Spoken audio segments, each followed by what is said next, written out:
시편을 묵상하면서 그런 글귀를 봤습니다. 지리산을 오르는 것 같은 느낌이 들었습니다. 너무 광범위하고 이 3000년, 2000년 전 있었던 그 말씀을 지금 여기서 다시 우리 함께 나눈다는 것에 대한 어떤 무게감, 그리고 이 말씀을 내가 또 믿고 그리고 우리가 다 아멘하고 나아가야 된다는 그 어떻게 보면 무게감과 강박관념이겠죠. 그런 거에 의해서 굉장히 압도당하게 돼서 말씀을 좀 준비하게 되었습니다. 잠깐의 고백이었고요. 오늘 제목은 인자하심을 바라는 자입니다. 우리가 성도로 부름받은 자라면 세상 것보다는 사실 하나님의 것을 더 좋아하게 마련입니다. 그리고 세상에 시간을 내는 것보다는 하나님께 시간을 내는 것을 더 좋아하는, 그렇죠? 그게 하나님의 인자하심을 바라는 자, 저는 그렇게 생각되어집니다. 본문은 조금 내려주셔야 될 것 같습니다. 하나님을 경배하고 찬송하는 시입니다.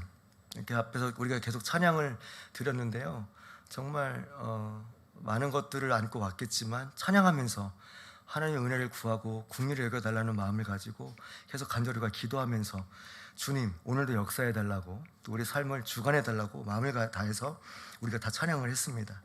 하나님을 향한 노래가 시편 그리고 150편 중에 또 33편인데 이것은 하나님에 대한 찬양의 노래입니다. 하나님이 구원자이시고 우리의 삶을 선하게 인도하시는 것, 그래서 선하게 인도하시기 때문에 우리가 매번 나와서 담대하게 예배를 드릴 수 있는 것입니다.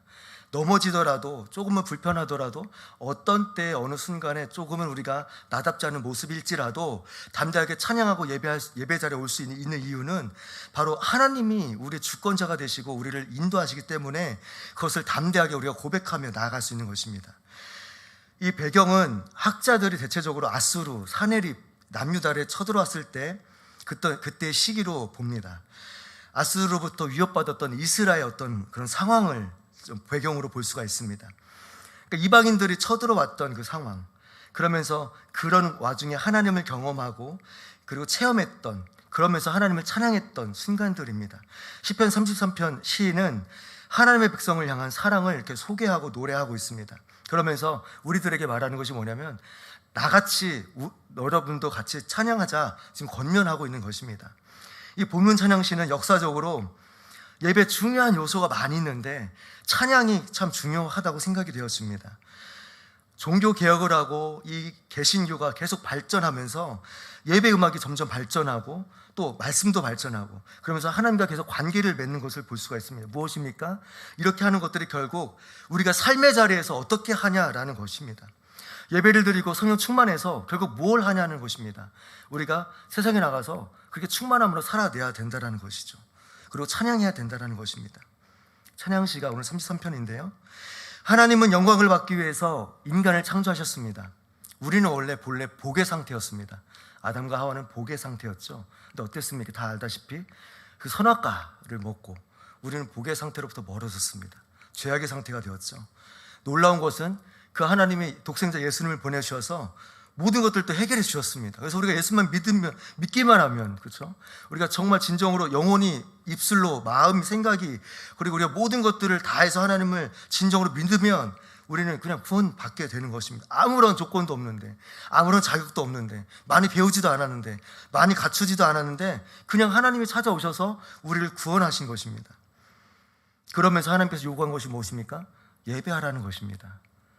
그게 성도입니다. 예배는 명령입니다.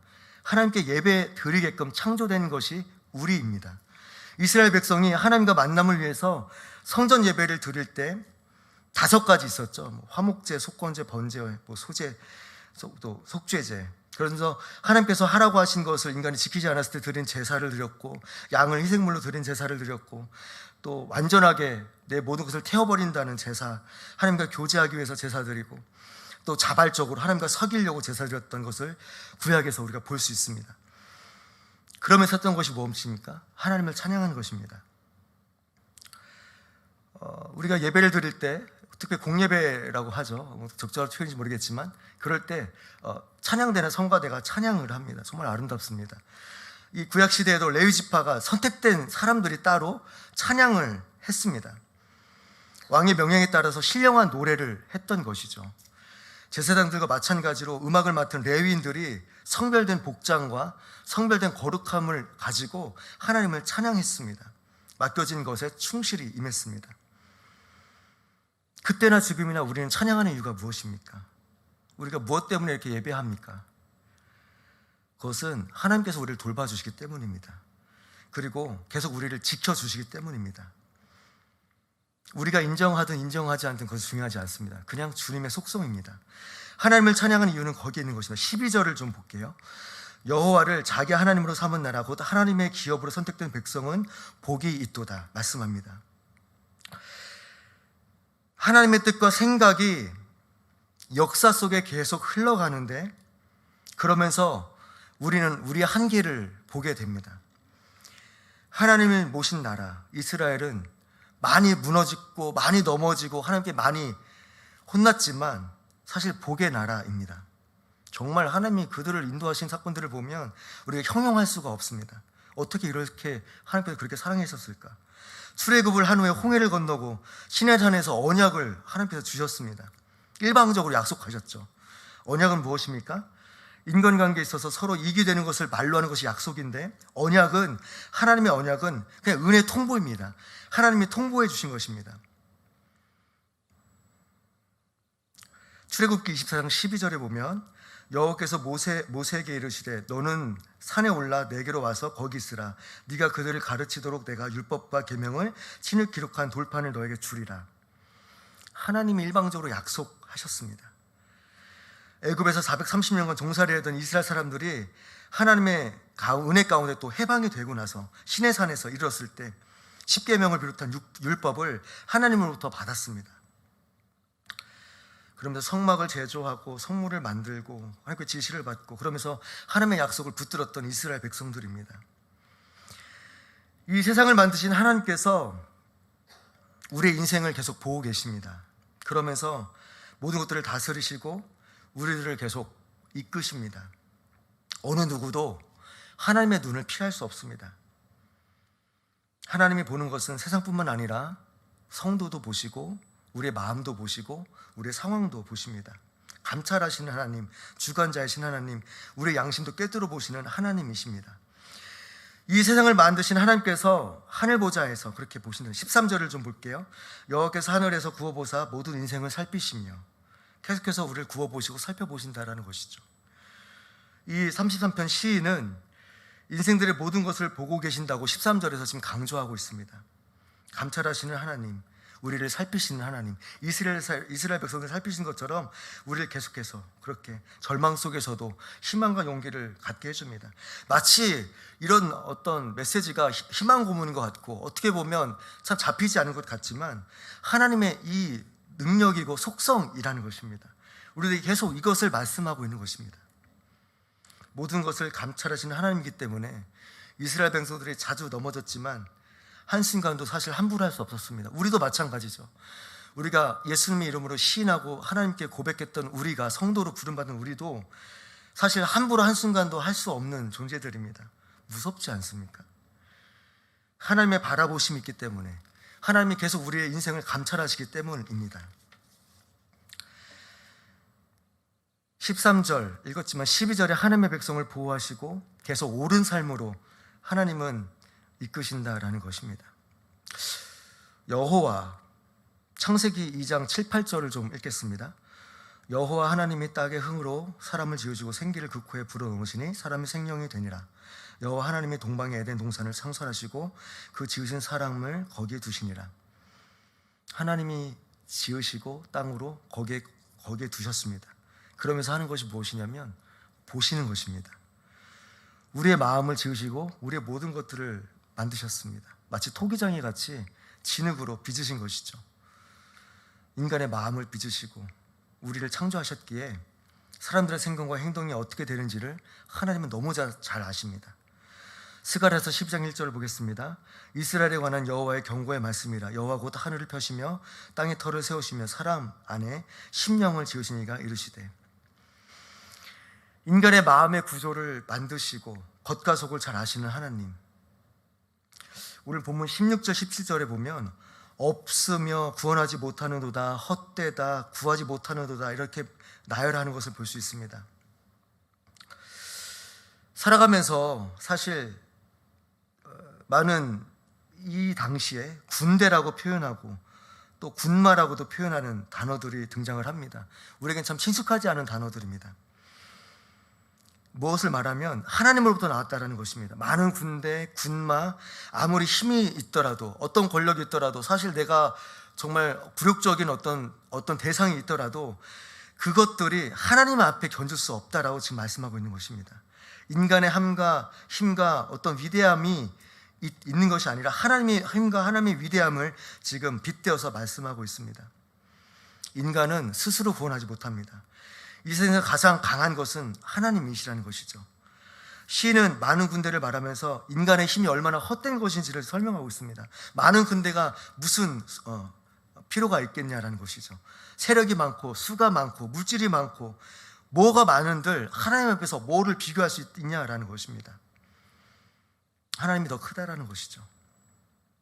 이 근동의 왕의 또 군대를 지휘하는 자, 많은 군대가 보호하더라도 왕은 보호받을 수 없습니다. 끝내는 보호받을 수가 없는 것이죠. 모든 수단을 동원해서 나를 보호한다고 하더라도, 모든 수단을 동원해서 내가 잘 먹고 잘 살려고 하더라도 그 끝은 영원하지 않은 것입니다. 결국 인간이고 물리적인 수단, 방법, 또 인간의 한계가 있기에 우리는 정말 하나님이 필요하다는 것입니다. 인간은, 저 여러분은 스스로 구원할 수 없습니다. 그것을 17절까지 본문이 계속 강조하고 있습니다. 이스라엘은 계속 경험했습니다, 하나님을. 그러면서 때로는 또 하나님 앞에 무너지고 하나님 앞에 혼났습니다. 홍해를 바다를 건넜을 때, 그러면서 뒤에는 애국 군대가 쫓아왔을 때 많은 애국 군대가 수장당하는 것을 초자연적인 역사를 보면서 살았던 이스라엘 백성들입니다. 아무리 군사력이 강하고 하더라도, 어떤 군대와 어떤 군마가 있더라도 하나님이 보호하신다는 것을 이스라엘은 경험했고 동일하게 우리도 경험할 수 있습니다. 성경 곳곳에서 그것들을 계속 우리에게 말씀하고 있습니다. 사사기에 가도 말씀하죠. 항아리 나팔뿐, 횃불과 항아리 나팔뿐, 기도온, 그렇죠? 300명 용사가 미디안 군대를 물리친 것을 볼 수가 있습니다. 상식적으로 이해가 되지 않는데, 그렇죠? 하나님이 하시기 때문에 물리적인 수단을 동원해도 할 수 없는 것들을 하나님은 하실 수 있는 것입니다. 왜요? 그분이 우리를 인도하시기 때문입니다. 18절, 17절을 좀 보겠습니다. 여호와는 그를 경외하는 자 곧 그의 인자하심을 바라는 자를 살피사. 18절인데요. 인자하심을 바라는 자, 인간들, 우리들 최대한 우리가 유익하는 것, 유익하다고 여기는 것, 우리가 최선의 것이라고 여기는 것, 근데 하나님은 우리가 최선이라고 여기는 것, 우리가 유익하다고 여기는 것을 하나님은 때로는 무가치하다라고 설명을 합니다. 그러면서 하나님은 계속 나를 보라보라고, 하나님을 바라보라고, 그러면서 은혜를 입으라고 말씀합니다. 정말 안전한 것이 정말 불확실한 시대가 되었습니다. 물난리가 나고요, 정말 많은 것들을 겪게 됩니다. 정말 불확실한 상황 속에 우리가 계속 놓여지게 되는 것 같습니다. 그러면서 성경은 제일 안전한 것이 하나님이라고 말씀합니다. 구원의 대상이 누군지 분명히 말씀합니다. 우리가 구원의 대상, 우리가 높여야 될 자는 바로 경외하는 하나님이시라는 것이죠. 하나님이시죠. 우리는 하나님을 계속 경외하고 바라봐야 합니다. 그리고 때로는 우리가 하나님 앞에 도와달라고도 요청을 드려야 합니다. 그게 바로 오늘 제목 인자하심을 바라는 국률인데, 좀 어려운 표현들이겠지만 19절 제가 읽겠습니다. 그들의 영혼을 사망에서 건지시며 그들이 굶주릴 때 그들을 살리시는도다. 19절의 이 노래, 사망의 때나 굶주릴 때 살리신다라고 성경에서 말씀하고 있습니다. 살게 하시고 축복해 주신다고, 하나님께서 베푸신다고 말씀합니다. 비가 오지 않고 그래서 열매를 맺지 못해서 먹을 것이 없을 때, 비참한 상황들이 내가 상상하지 못하는 모든 것들이 닥쳤을 때, 천재지변이 일어날 때, 누구도 피할 수 없는 그런 상황이 있을 때, 그렇죠? 그러면서 육체적인 상황뿐만 아니라 사실 영적인 배고픔, 영적인 목마름이 있을 때 어떤 것을 우리가 쫓아야 하냐 되는 것입니다. 바로 안전하게 보호하시는 하나님을 지금 강조하고 있습니다. 그냥 우리가 하나님 믿으면 우리를 보호한다, 우리를 안전하게 한다, 이런 어떤 단순한 수준이 아닙니다. 그것은 축복입니다. 하나님을 믿고 하나님을 따라가는 것은 바로 축복입니다. 굶주릴 때 살리신다, 분명히 19절에서 말씀하고 있습니다. 우리가 굶주릴 때, 영적으로 배고플 때, 영적으로 목마를 때 분명히 하나님이 그 목마름과 배고픔을 해결해 주십니다. 그러면서 뭐라고 말씀하냐면 시편 33편 기자는 찬양하라고 촉구하는 것입니다. 하나님이 보호하시는데 왜 찬양할 수 없냐? 많은 환경이 있겠지만 그럼에도 너희가 찬양할 수 있는 이유가 있다라는 것이죠. 하나님이 우리를 안내하시고 하나님의 운전대가 되어주셔서 계속 운행하시기 때문에 거기에 그냥 우리가 타서 가면 되는 것입니다. 어떤 다른 것을 취할 수가 없습니다. 물질로 우리가 어떻게 구원받을 수 있겠습니까? 우리 어떤 노력과 학위로 구원받을 수 있겠습니까? 그냥 하나님의 전인적인 하나님의 사랑이라는 것이죠. 하나님의 백성이 위기와 어려움을 말하면서 악한 것으로부터 보호받고, 그래서 그 보호하시는 하나님을 바라보라고, 의지하라고 지금 말씀하고 있습니다. 더 나아가서 조금 더 발전한 것은 뭐냐면 이 찬양할 때 하나님을 인정 순종할 때 즐겁게 하라는 것입니다. 하나님의 기쁨을, 또 하나님의 그 즐거움을 멈추지 않는 것, 지금 계속 시인이 그렇게 고백하고 있습니다. 찬양하고 기뻐하라라고 말씀하고 있는 것입니다. 하나님은 은혜라고 말하고 우리가 사랑이라고 말하고 또 성실하시다고, 긍휼도 있다고, 권능이 있다라고 우리는 계속 그런 단어들로 표현합니다. 하나님의 성품이 너무나 무궁무진합니다. 그리고 그 성품이 우리들을 사역하게 하고 하나님을 더 따라가게 만듭니다. 이 시인은 하나님에 대해서 전적으로 즐거워하고 찬양해야 된다, 이렇게 고백을 합니다. 하나님을 의지하는 이유 19절 18절에서 말씀하고, 특별히 22절을 좀 제가 읽겠습니다. 여호와여, 우리가 주께 바라는 대로 주의 인자심을 우리에게 베푸소서. 위기 건져내고, 그리고 그 안에서 지속되는 하나님의 인도하심, 그러면서 22절을 결론을 내는데, 이 인자라는 단어 히브리 표현인데요, 변하지 않는 사랑을 말합니다. 언약을 한 것이고 성실하게 약속을 지키시는 것, 인자하신 하나님입니다. 그 약속을 절대 깨지 않으십니다. 하나님께서 백성들에게 베푸시는 그 긍휼, 사랑을 인자하심으로 지금 표현하고 있습니다. 우리는 계속 기다립니다. 우리가 하나님께 가든지 주님이 이 땅에 오시든지 우리는 계속 기다리는 우리입니다. 그러면서 인자하심을 우리에게 베푸소서 이렇게 말합니다.